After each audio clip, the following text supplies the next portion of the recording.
Si surriscalda il clima alla vigilia della riunione del tavolo per l'ordine e la sicurezza pubblica convocato dal prefetto di Belluno per fare il punto sul problema dei lupi in provincia. Gli allevatori sono sul piede di guerra, siamo stati esclusi, la nostra voce avrebbe portato all'attenzione le oggettive difficoltà che stanno minando la sicurezza dei nostri animali e quella dei nostri figli, si legge in un comunicato. Mercoledì scorso numerosi sono stati i partecipanti all'incontro organizzato da Belluno Alpina alle Ronce per un confronto con l'amministrazione comunale. È emerso forte il problema che loro vivono con l'arrivo del lupo.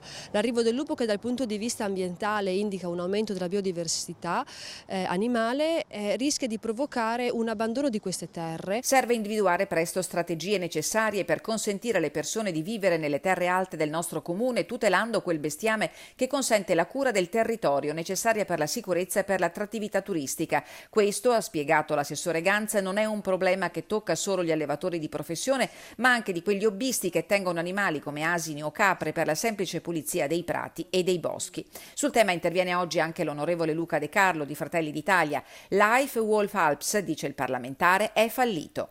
Oggi siamo in attesa del piano lupi del ministro Costa, che giace in conferenza Stato-Regioni e che consta di 22 punti all'interno dei quali non sono previsti gli abbattimenti. Noi crediamo invece che sia doveroso oggi gestire il lupo. Se il lupo predasse non pecore, che magari sono un po' più lontane dal nostro immaginario collettivo, ma predasse gattini, sicuramente ci sarebbe una sollevazione popolare, quella che non accade per le pecore.